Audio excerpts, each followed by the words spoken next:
Doctor ortho, अब दर्द भी घुटने टेकेगा।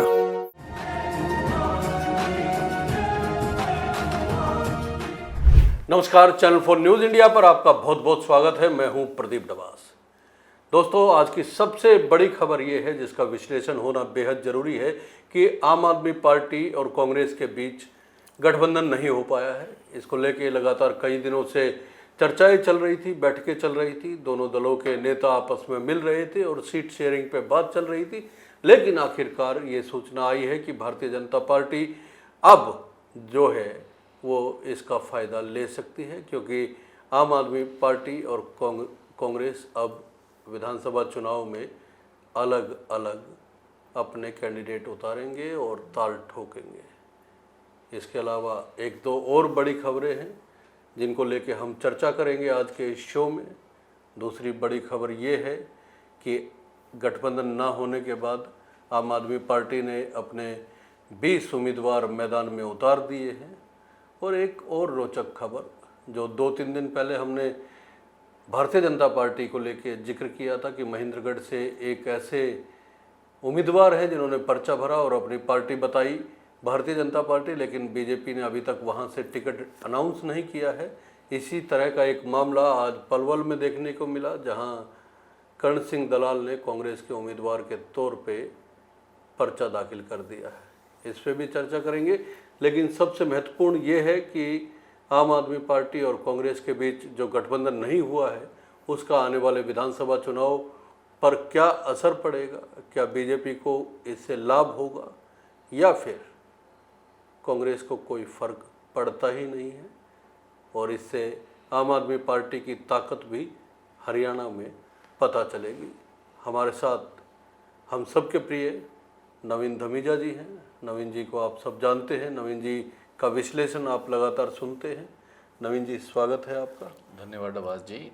नवीन जी जी इतने लंबे अरसे से आप हरियाणा की राजनीति को देख रहे हैं, समझ रहे हैं, परख रहे हैं। ये जो आम आदमी पार्टी और कांग्रेस के बीच गठबंधन की बात चली थी, उस समय भी हमने विश्लेषण किया था और बात ये थी कि अगर आम आदमी पार्टी मैदान में उतरती है तो वो कांग्रेस को ही, क्योंकि दोनों का वोट बैंक लगभग सेम है, एक जैसा है, तो ये कांग्रेस के लिए कहीं ना कहीं थोड़ा सा दिक्कत वाला हो सकता है। और इसको कांग्रेस के नेता समझ भी रहे थे। शायद इसीलिए राहुल गांधी ने कहा था कि जो है गठबंधन पे बात करो, कोशिश करो गठबंधन हो जाए। लेकिन बात तो बनी नहीं नवीन जी। देखिए डबास जी, लोकसभा चुनाव में जो 3 महीने 4 महीने पहले हुआ देश में लोकसभा चुनाव, उस चुनाव में कांग्रेस और आम आदमी पार्टी का गठबंधन था। और उस गठबंधन का असर रहा कि हरियाणा में कांग्रेस को 5 सीटें मिली लोकसभा में। 10 में से 5 सीटें कांग्रेस पे गई, 5 सीटें भारतीय जनता पार्टी को मिली, जबकि पिछली बार 2019 में 10 की 10 सीटें भारतीय जनता पार्टी के खाते में थी जी। अब विधानसभा चुनाव में भी पहले तो कांग्रेस ने इस बात की घोषणा की, बल्कि कांग्रेस की तरफ से पूर्व मुख्यमंत्री भूपेंद्र सिंह हुड्डा ने घोषणा की थी कि कांग्रेस 90 की 90 विधानसभा सीटों पर अकेले दम पर चुनाव लड़ेगी। अकेले दम पे चुनाव लड़ेगी। उनके इस बयान के बाद आम आदमी पार्टी ने भी कहा था कि आम आदमी पार्टी हरियाणा में अकेले चुनाव लड़ेगी जी। और दोनों ने तैयारी शुरू कर दी थी। लेकिन 5-6 दिन पहले राहुल गांधी ने एकाएक ये फैसला लिया, पार्टी प्रभारी सहित पार्टी के बड़े नेताओं की बैठक ली और उनसे कहा कि आम आदमी पार्टी के साथ गठबंधन को लेकर के आप उनसे बात करो, कोशिश करें कि गठबंधन हो जाए और गठबंधन से हम चुनाव लड़ें। देखिए, राहुल गांधी का नज़रिया जहां राष्ट्रीय परिप्रेक्ष्य में वो चाहते हैं कि इंडिया गठबंधन का कोई दल अलग ना हो, ना टूटे जी। दूसरा, वो दिल्ली के अगले साल दिल्ली में विधानसभा चुनाव होने हैं जी। उसको भी ध्यान में रखकर चल रहे हैं, क्योंकि आप ये देखिए 1998 से लेके 2013 तक दिल्ली में कांग्रेस की सरकार रही। जी। 2013 से 2013 में और 2018 में दिल्ली के विधानसभा चुनाव में कांग्रेस अपना खाता तक नहीं खोल पाई जी। और 4 महीने 3 महीने पहले हुए लोकसभा चुनाव में दिल्ली में 7 की 7 लोकसभा सीटें भारतीय जनता पार्टी के खाते में गई। जी। ना आम आदमी पार्टी के खाते में कोई सीट आई, ना कांग्रेस के खाते में आई, जबकि मिलकर चुनाव लड़ा था। जबकि मिलकर चुनाव लड़ा था, लेकिन इनके खाते में, किसी के भी खाते में एक भी सीट नहीं गई। तो आम आदमी पार्टी भी चाह रही थी कि गठबंधन हो जाए और उधर से राहुल गांधी भी चाह रहे थे, लेकिन भूपेंद्र सिंह हुड्डा पहले ही इनकार कर रहे थे। वो चाह रहे थे कि ये गठबंधन ना हो। और शुरुआत में आम आदमी पार्टी ने 10 सीटों की मांग की, भूपेंद्र सिंह हुड्डा ने 3 और 4 सीटों की बात कही, फिर 5 सीटों पर बात हुई और कल रात को लगभग माना जा रहा था कि गठबंधन इनका तय हो गया है, गठबंधन लगभग फाइनल होने जा रहा है। 6 सीटों पर इनका बात इनकी लगभग फाइनल चल रही है। सबको माना जा रहा था कि भी हाँ गठबंधन फाइनल दौर में है। वैसे इंडिकेशन तो जो है वो आ चुका था। संदीप पाठक ने ये कहा था कि हमें जो कमजोर समझेगा वो आगे जाके पछताएगा। देखिए, बयान के शनिवार को, आज से 2 दिन पहले शनिवार को जी इनके राज्यसभा सांसद संदीप पाठक का ये बयान आया था कि कांग्रेस आम आदमी पार्टी को कमजोर ना समझे और आम आदमी पार्टी अपने दम पर हरियाणा में सभी सीटों पर चुनाव लड़ने को तैयार है। जी। लेकिन ये माना जा रहा था कि भी एक प्रेशर पॉलिटिक्स है, कांग्रेस के ऊपर भी एक दबाव है कि भी गठबंधन कर लें, गठबंधन हो जाए। और तब तक किसी नेता ने ये नहीं कहा था कि गठबंधन नहीं होगा। उसके बाद भी गठबंधन को लेके बैठक उनकी हुई और ये गठबंधन कब टूटा, आप इस बात को देखें। परिस्थितियां कैसी हैं, राहुल गांधी विदेश जा चुके हैं। जी। आज राहुल गांधी यहाँ पर नहीं है जो चाह रहे थे कि ये गठबंधन हो। दोस्तों ये महत्वपूर्ण पॉइंट उठा रहे हैं, इसको जरा गौर से समझने और इसके विश्लेषण को जानने की कोशिश कीजिएगा, क्योंकि नवीन जी ने जो ये पॉइंट उठाया इस डिस्कशन में कि राहुल गांधी विदेश जा चुके हैं, विदेश में है, वो यहाँ पर नहीं है और वो इंटरेस्टेड थे, वो चाहते थे कि ये गठबंधन हो जी, क्योंकि राष्ट्रीय परिप्रेक्ष्य में भी और आने वाले अगले साल होने वाले दिल्ली के विधानसभा चुनावों को लेकर भी वो विदेश में है। और इनके प्रदेश प्रभारी दीपक बाबरिया, आज उनकी तबीयत खराब हो गई, बीमार हो गए। पहले वो एम्स में गए, एम्स में उन्होंने बताया कि बीपी इनका बढ़ा हुआ है, उनको आराम करने की सलाह दी गई और वो आराम करने अपने निवास चले गए। और ये माना गया कि भी आज वो किसी बैठक में भाग नहीं लेंगे। उसके बाद दोपहर बाद ये अचानक खबर आई कि इनका गठबंधन नहीं हो रहा और आम आदमी पार्टी ने अपने 20 उम्मीदवारों की सूची घोषित कर दी। देखिए, उनके 20 उम्मीदवारों की, आम आदमी पार्टी के 20 उम्मीदवारों की सूची आने के बाद ये लगभग स्पष्ट हो गया कि इनका गठबंधन नहीं हो रहा।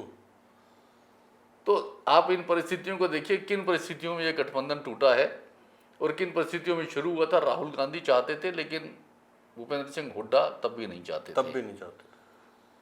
अब जब राहुल गांधी देश में नहीं है और दीपक बाबरिया, उनका स्वास्थ्य ठीक नहीं है, वो इस बैठक में कहीं शामिल नहीं, तो ये गठबंधन टूट गया।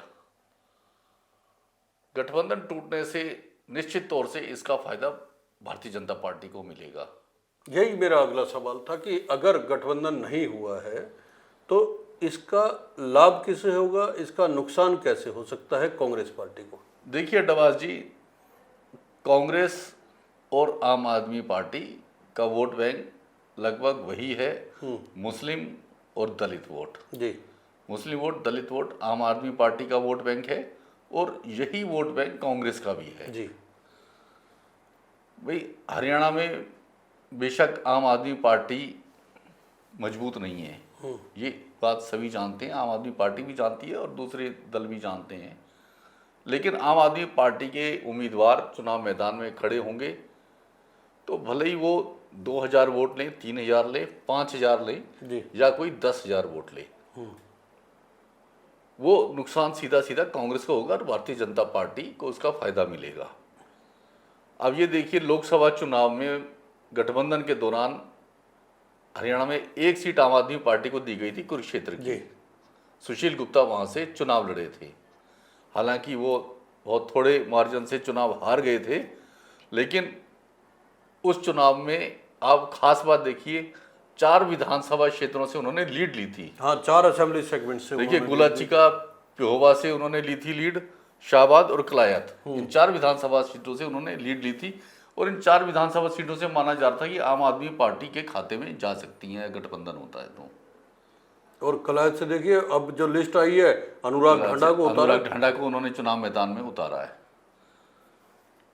तो देखिए, गठबंधन अगर होता तो निश्चित तौर से कांग्रेस और आम आदमी पार्टी दोनों को फायदा होता, लेकिन अब इसका नुकसान कांग्रेस को होगा, और कांग्रेस को नुकसान होगा तो निश्चित तौर से भारतीय जनता पार्टी को इसका लाभ मिलेगा। कहीं ऐसा तो नहीं है नवीन जी कि आम आदमी पार्टी भी ज़्यादा जिद्दी हो गई, भाई सीटों पे अड़ी गई कि हमें तो यही सीटें चाहिए, इसके अलावा और नहीं चाहिए? देखिए, मुझे लगता है हर चीज़ का जब हम गठबंधन करते हैं तो कहीं ना कहीं हर चीज़ का रास्ता निकाला जाता है। गठबंधन आप ये देखिए, और भी पार्टियों का हुआ है। इनेलो का बीएसपी से हुआ है, जजपा का आज समाज पार्टी से हुआ है, चंद्रशेखर वाली पार्टी से। तो ये गठबंधन जब होते हैं तो निश्चित तौर पे कहीं ना कहीं आपस में इनके कई बार टकराव भी होता है कुछ सीटों को लेकर के, लेकिन कोई ना कोई रास्ता निकाला जाता है, कोई ना कोई फार्मूला निकाला जाता है। तो अगर, लेकिन वो तभी निकलता है जब दोनों पार्टियों के नेता गठबंधन करना चाहते हों। जी। अगर जो बैठक में बैठ रहे हैं नेता वही अगर नहीं चाहते गठबंधन हो तो निश्चित तौर से मुद्दे हैं कि भी नहीं जी वो तो मान नहीं रहे थे और वो ऐसी सीट चाहते थे। क्योंकि देखिए, कुरुक्षेत्र का जो एरिया है जहाँ से ये 4 विधानसभा सीटें हैं, पंजाब के साथ लगती हुई सीटें हैं, पंजाब के साथ लगता हुआ एरिया है। और पंजाब में आम आदमी पार्टी की आम आदमी पार्टी की सरकार है, दिल्ली में आम आदमी पार्टी की सरकार है। तो आम आदमी पार्टी दिल्ली और पंजाब के साथ लगती हुई सीटों की वो डिमांड इन्हीं पर फोकस कर रहे थे, यही माना जा रहा है कि फोकस इन्हीं सीटों पर कर रहे थे। और कांग्रेस चाहती थी कि ये शहरी सीट इनको कोई भी 4 दे दी जाए, उससे ये जो है मैदान में उतरे। देखिए, ये 4 सीटें तो आम आदमी पार्टी मांग ही रही थी और मुझे लगता है कांग्रेस उन 4 सीटों पर लगभग राजी थी। लेकिन इनका जो मामला अटक रहा था फरीदाबाद और गुरुग्राम को लेकर के, शायद इनका मामला अटक रहा था। आम आदमी पार्टी यहाँ भी एक सीट लेना चाहती थी जी। और लेकिन मुझे लगता है कहीं ना कहीं अगर कांग्रेस चाहती तो बैठ करके इनके साथ समझौता हो सकता था। क्योंकि दोनों ही सीटें ऐसी हैं, फरीदाबाद और गुड़गांव, जहाँ पे आम आदमी पार्टी समझती है कि उसका वोट बैंक भी कांग्रेस जितना ही मजबूत है, क्योंकि यहाँ प्रवासी वोट भी बहुत है। दोनों ही विधानसभा प्रवासी वोट भी बहुत है, लेकिन कांग्रेस फरीदाबाद और गुरुग्राम को कांग्रेस भी नहीं छोड़ना चाहती। लेकिन देखिए, जब गठबंधन करना होता है तो हमने कई बार देखा है कि इस तरीका का गठबंधन होता है, कांग्रेस कह देती है कैंडिडेट हमारा होगा, पार्टी आपकी हो जाएगी, आप अपनी पार्टी से इनको चुनाव लड़वा दो, हमारे पास मजबूत नेता है। देखिए, फार्मूला जब गठबंधन करना हो तो फार्मूला निकाल लिया जाता है। तो इसका मतलब यह था कि हरियाणा कांग्रेस के नेता चाहते वो पहले से ही नहीं चाह रहे थे, उन्होंने तो पहले ही घोषणा की हुई थी। तो चाहे सीटों पे, वोटों पे, किसी पे प्रभाव पड़े, लेकिन चलानी तो अपनी है। ये भी एक विषय हो सकता है। देखिए, एक तो यह है चलानी अपनी है, और दूसरा ये भी एक कांग्रेस के अंदर अंदरूनी तौर पर मुख्यमंत्री को लेकर के भी आपस में जो घमासान मैं उसी मंशा की तरफ एक संकेत करना चाह रहा था कि चलानी अपनी है, और वो अपनी क्यों चलानी है इसका ये विषय हो सकता है जो आप बता रहे हैं। जी। कि मुख्यमंत्री पद की दावेदारी की लड़ाई बड़े शिखर तक पहुंच चुकी है कांग्रेस में, उसके बाद ये गठबंधन टूटा है, तो उससे देख के, उससे लिंक करके भी इसको देखा जा रहा है। बिल्कुल। ये जरा एक्सप्लेन कर दीजिए। ये बहुत महत्वपूर्ण है। देखिए, माना ये जा रहा है अगर कांग्रेस में स्पष्ट बहुमत से कांग्रेस को सीटें मिलती हैं जी, यानी 46 से ज़्यादा सीटें मिलती हैं, और अगर 50 से भी ज़्यादा मिलती हैं तो भूपेंद्र सिंह हुड्डा के मुख्यमंत्री की दावेदारी उतनी कमजोर होती है। हाईकमान के हाथ हैं, वो किसी को भी मुख्यमंत्री बना दें। ऐसे में विद्रोह के चांस कम है। जो हाईकमान चाहेगा, जिसे मुख्यमंत्री बनाना चाहेगा, वो मुख्यमंत्री बन जाएगा। लेकिन अगर सीटें 46 से कम आती हैं, 45 से कम होती है और जोड़ तोड़ करके सरकार बनाने की नौबत आती है, तो ऐसे में मुख्यमंत्री भूपेंद्र सिंह हुड्डा होंगे। तो फिर उनका जो संकट मोचन वाला रूप है हाँ वो वहां पर काम आएगा और वो मुख्यमंत्री होंगे। तो देखिए ये राजनीति है, राजनीति में हर आदमी अपनी अपनी कैलकुलेशन और गुणा भाग करता है। ये बड़ा विश्लेषण किया है दोस्तों। क्योंकि देखिए विधानसभा चुनावों में बहुत सारी सीटें ऐसी हैं जहां 2000, 3000, 5000 या 7000 से हार जीत होती है, निश्चित तौर पे होती है। और 2000 वोट कमाने का मतलब उसका असर 4000 होता है। 3000 अगर कमा रहे तो यानी 6000 का उसका असर हो जाता है। वो असर डबल होता है। और कई सीटें तो ऐसी है जहाँ सैकड़ों में हार जीत होती है। विधानसभा चुनाव में बड़े मायने रखते हैं ये वोट। तो अब की बार जो है आम आदमी पार्टी अगर आम आदमी पार्टी के साथ गठबंधन ना होने का नुकसान कांग्रेस को भी होगा और आम आदमी पार्टी को भी होगा। अभी तक तो कुछ और क्षेत्रीय दलों को बीजेपी की बी टीम होने का एक सर्टिफिकेट दिया जाता था। अब जो है कांग्रेस को नुकसान, कांग्रेस का जो देश में अलायंस है, इंडिया गठबंधन का हिस्सा है आम आदमी पार्टी, उसी से कांग्रेस को नुकसान होने की संभावना है। बिल्कुल निश्चित तौर से कांग्रेस को उसका नुकसान होने जा रहा है। दोस्तों ये बड़ी टिप्पणी की है नवीन जी ने कि कांग्रेस को इसका सीधे तौर पर नुकसान हो सकता है। अब नुकसान किसका होगा, कैसे होगा, ये तो 4 तारीख तय करेगी। लेकिन एक और सूचना हम आपके साथ साझा करना चाहेंगे। जब हमने 2 दिन पहले एक शो किया था और उसमें बताया था कि महेंद्रगढ़ से एक प्रत्याशी है जिन्होंने अपना पर्चा दाखिल किया, तो खुद को महेंद्रगढ़ से बीजेपी का प्रत्याशी बता दिया था। उन्होंने अपनी पार्टी बीजेपी बताई थी। उसके बाद एक घटना और ऐसी हुई है पलवल में, हम उसका जिक्र करेंगे। लेकिन उससे महत्वपूर्ण एक और विषय है जिस पे चर्चा करनी बेहद ज़रूरी है।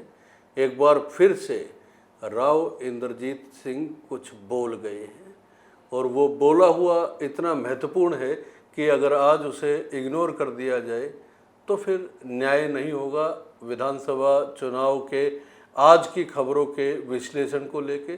क्योंकि चुनाव के रंग है, जैसे जैसे चुनाव नज़दीक आता जाता है वो रंग और गहरे होते चले जाते हैं।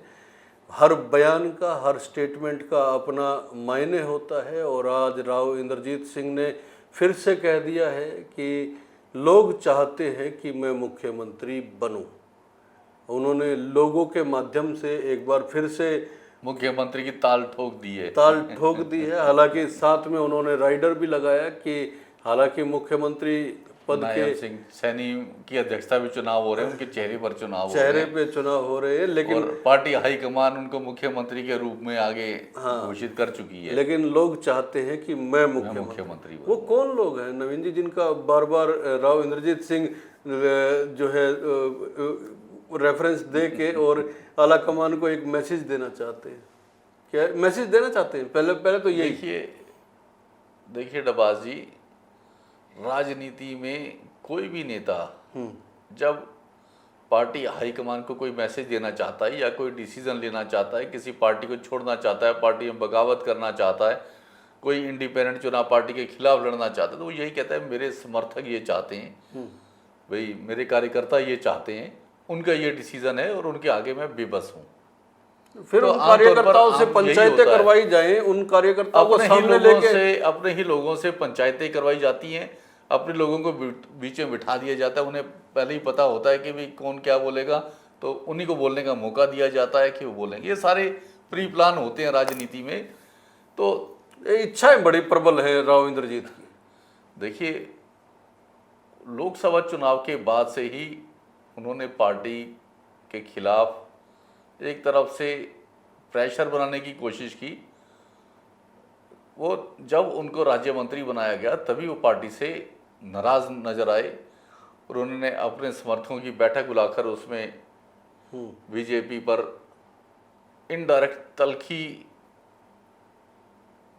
वाले अंदाज में कहा था कि जो सांसद पहली बार संसद में गए हैं उनको कैबिनेट मंत्री बना दिया गया। मैं 2 बार पहले राज्य मंत्री रहा हूं, मुझे फिर तीसरी बार जीतने पर फिर मुझे राज्य मंत्री बनाया गया है। और उन्होंने तभी कह दिया था कि हरियाणा में मुख्यमंत्री कुर्सी का रास्ता दक्षिण हरियाणा और अहिरवाल से होकर जाता है। यानी उन्होंने तभी मुख्यमंत्री की ताल ठोक दी थी। लेकिन क्योंकि पार्टी हाईकमान इस बात को स्पष्ट कर चुकी है कि भारतीय जनता पार्टी मुख्यमंत्री नायब सिंह सैनी के नेतृत्व में चुनाव लड़ने जा रही है, उनकी अध्यक्षता में चुनाव लड़ी जाएगी, उनके चेहरे पर चुनाव लड़ रही है। उसके बाद राव इंद्रजीत ने पहले तो पार्टी पर टिकटों को लेकर के दबाव बनाया कि उनको 7 टिकटें दी जाएं। अपने समर्थकों को टिकटें दिलवाने के लिए उन्होंने दबाव बनाया। पार्टी ने उनकी बेटी सहित उनके समर्थकों को टिकटें भी दी। आज वो रेवाड़ी में अपने समर्थक लक्ष्मण यादव का नामांकन भरवाने गए थे। बड़ी बात यही है कि नामांकन के बाद जो उन्होंने ये नामांकन के दौरान उन्होंने ये बात नामांकन के दौरान उन्होंने ये बात कही। उन्होंने कहा मेरे समर्थक चाहते हैं, यहाँ के लोग चाहते हैं कि मैं मुख्यमंत्री बनूं। और उन्होंने कहा कि अगर यहाँ की जनता, यहाँ के लोग बीजेपी का साथ ना देते तो मनोहर लाल खट्टर 2 बार मुख्यमंत्री ना बनते। उन्होंने ये भी साथ में कहा, उन्होंने कहा मुख्यमंत्री वो बने 2 बार, 2014 में, 2019 में, क्योंकि यहाँ के लोगों ने उनका साथ दिया। और वैसे ये सच भी है। देखिए 2014 में 14 सीटें जीत के दी, 2019 में 11 सीटें जीत के दी अहिरवाल पूरी बेल्ट में। इसमें कोई शक वाली बात नहीं। लेकिन उन्होंने ये कहा कि भी 2 बार मुख्यमंत्री यहाँ के लोगों ने बनाया, तभी वो बने, और अब यहाँ की जनता चाहती है कि मैं मुख्यमंत्री बनूं। अच्छा नवीन जी, इस बात को कैसे समझा जाए जब अमित शाह बोल के चले गए कि नायब सिंह सैनी के चेहरे पे ही चुनाव होगा, उसके बाद भी अगर कोई नेता बार बार एक ही बात कह रहा है कि लोग चाहते हैं कि मैं मुख्यमंत्री बनूं, लोग चाहते हैं, और अहिरवाल से ही जो है चंडीगढ़ का रास्ता गुजरता है, वो कई बार इस बात को दोहरा देते हैं, और फिर उसके बाद ये एक रणनीति के तहत है ये, या फिर ऐसे ही अनायास ही उनके मुंह से निकल जाता है, इच्छाएं हैं? देखिए, एक तो उनकी इच्छा निश्चित तौर से है, और दूसरा वो जब इस बात को कहते हैं तो अहिरवाल को वो एकजुट करने की कोशिश भी करते हैं जी कि देखिए मैं मुख्यमंत्री का दावेदार हूँ और आप लोगों को एकजुट होना है, उनके जो प्रत्याशी हैं उनको जिताना है। उसके लिए वो उनको लेकर के वो उनको एकजुट भी करने की कोशिश करते हैं। सवाल तो ये मैसेज भी जाता सवाल है। तो ये है कि 2014 का जब चुनाव हुआ नवीन जी, तो अहिरवाल में राव इंद्रजीत मुख्यमंत्री के दावेदार थे, कैप्टन अभिमन्यु मुख्यमंत्री के दावेदार थे, और इधर से रामविलास शर्मा दावेदार थे, ओम प्रकाश धनखड़ दावेदार थे, अनिल विज दावेदार थे। एक आधा दर्जन से ज्यादा लोग जो है मुख्यमंत्री बीजेपी में मुख्यमंत्री दावेदार थे, क्योंकि उनको लग रहा था अगर बीजेपी की सरकार बनी तो उनका नंबर लगता है। बीजेपी में जो वरिष्ठ नेता थे वो सब अपने को मुख्यमंत्री का 2014 में राव इंद्रजीत दावेदार थे, फिर 2019 में भी ये माने जाने लगा कि भाई राव इंद्रजीत अपने आप को जो है कहीं ना कहीं स्ट्रॉन्ग नेता मानते हैं। अब 2024 में भी वो इसी तरह का, तो क्या लोगों के बीच ये संदेश नहीं जाता कि भाई ये तो सिर्फ और सिर्फ वोट लेने के लिए और बरगलाने के लिए इस तरह की बातें की जाती है? अगर मुख्यमंत्री के दावेदार होते तो फिर पहले से ही मुख्यमंत्री पद के लिए नाम और चेहरा कैसे घोषित हो जाता? तो लोग इतना तो समझते ही होंगे नवीन जी, या राव साहब ने बोल दिया तो हो गया बस? देखिए, वहाँ पर राव इंद्रजीत की अपनी एक पकड़ है अहिरवाल में जी। अहिरवाल उनको अपना नेता मानता है और आमतौर पर वो उनको फॉलो करते हैं, जो वो कहते हैं वो उसको मानते हैं। तो राव इंद्रजीत भले ही ये कह रहे हैं कि जनता ये चाहती है मुझे मुख्यमंत्री मैं बनना चाहिए, उन्होंने इस बात को कहा, लेकिन और दूसरी तरफ भारतीय जनता पार्टी नायब सिंह सैनी को मुख्यमंत्री फेस बना चुकी है, जनता को बता चुकी है कि मुख्यमंत्री नायब सिंह सैनी होंगे यदि बीजेपी की सरकार बनी। लेकिन जब राव इंद्रजीत इस बात को कहते हैं तो वहाँ की जनता में उम्मीदें भी जगती हैं। उन लोगों को लगता है कि हो सकता है राव इंद्रजीत सीएम हो जाए, मुख्यमंत्री बन जाए, कोई ऐसा मौका हो। और अहिरवाल बेल्ट ये चाहती है कि उनकी अहिरवाल से मुख्यमंत्री बने, सरकार उनके यहाँ से चले, तो निश्चित तौर पे उनका वो वोट एकजुट होता है। और जिनको राव इंद्रजीत टिकट दिलवाते हैं उनको फिर जितवाने के लिए भी वो काम करते हैं, जितवाने के लिए भी काम जितवाने करते के लिए काम भी करते हैं। अब की बार तो राव साहब ने तेवर बड़े दिखाए हैं इस ये चुनाव। तल्ख तेवर दिखाए हैं उन्होंने, पार्टी पर खूब प्रेशर भी बनाया है, दबाव बनाया है हर तरीके से, अपनी बेटी के लिए टिकट के लिए और अपने समर्थकों के लिए भी। नवीन जी, अब शो में उस रोचक घटना का जिक्र कर लेते हैं जो 2-4 दिन पहले बीजेपी में हुई थी और आज कांग्रेस में दिखाई दी। कांग्रेस के पलवल में हुई है। हाँ, पलवल में कर्ण सिंह दलाल ने देखिए पर्चा दाखिल कर दिया है और खुद को कांग्रेस का उम्मीदवार बताते हुए पर्चा दाखिल किया। और बड़ी बात यह है कि वो पूर्व सीएम भूपेंद्र सिंह हुड्डा के समधी हैं वो। ये बड़ी महत्वपूर्ण बात है। हाँ, और आज पर्चा दाखिल किया है तो भूपेंद्र सिंह हुड्डा उसमें शामिल हुए हैं। हाँ, उनके कार्यालय के उद्घाटन करने के लिए पहुंचे हुए थे। मैं वही कह रहा हूँ, भूपेंद्र सिंह हुड्डा बाकायदा वहाँ गए हैं, वो शामिल हुए हैं। और नामांकन कर्ण सिंह दलाल ने आज कांग्रेस उम्मीदवार के रूप में भरा है। कर्ण सिंह दलाल ने कहा कि मेरे को ऊपर से इशारा दे दिया गया है, कह दिया गया है कि आप तैयारी करिए चुनाव की, आप पार्टी के कैंडिडेट होंगे। पहले भी वहाँ से वो विधायक रह चुके हैं, मंत्री रह चुके हैं। पिछली बार भारतीय जनता पार्टी के दीपक मंगला वहाँ से चुनाव जीत गए थे और कर्ण सिंह दलाल पराजित हुए थे। अब की बार तो दीपक मंगला की भी टिकट कट गई। दीपक मंगला की भी टिकट कट गई। तो कर्ण सिंह दलाल इस बार वो मान रहे हैं कि वो जीते हुए कैंडिडेट हैं। हालांकि वहाँ से 3 लोगों ने आवेदन किया है टिकट के लिए, लेकिन कर्ण सिंह दलाल का कहना है कि उन्हें पार्टी ने इशारा दे दिया और कह दिया है कि आप अपनी चुनाव की तैयारी शुरू करिए। और उनका कहना है कि मैं बड़े मार्जिन से चुनाव जीत के आऊँगा।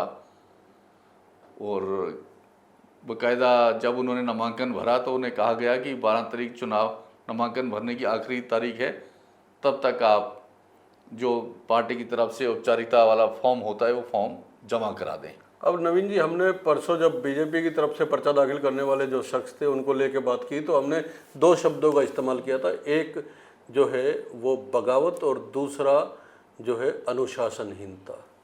वापस से हम इन्हीं 2 शब्दों पे बातचीत करते हैं।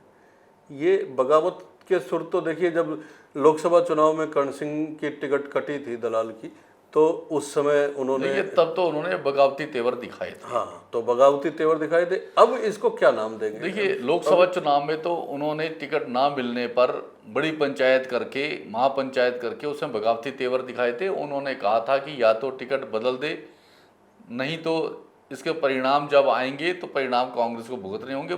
कांग्रेस इसका परिणाम देखेगी और चुनाव हारेगी, कांग्रेस को नुकसान अगर कर्ण सिंह दलाल अनुशासित होते कांग्रेस के तो वो टिकट आने तक का इंतजार तो कर सकते थे।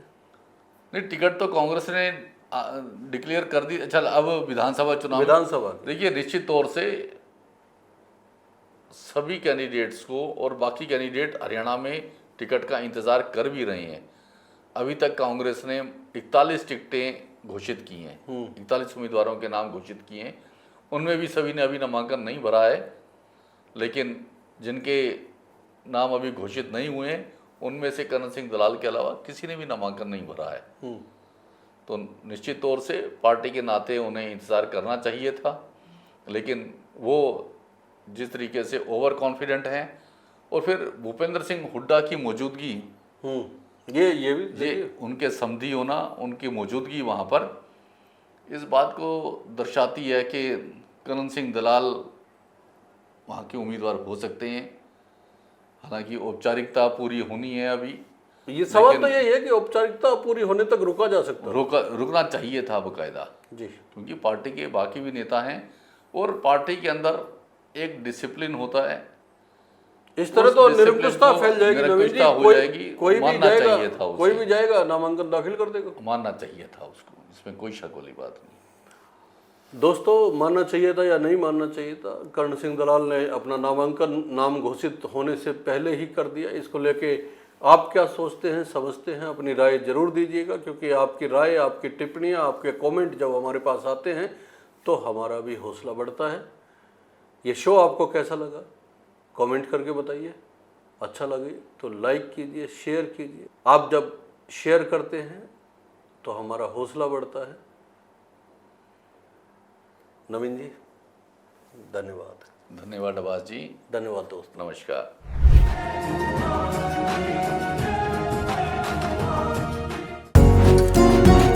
डॉक्टर ऑर्थो, अब दर्द भी घुटने टेकेगा।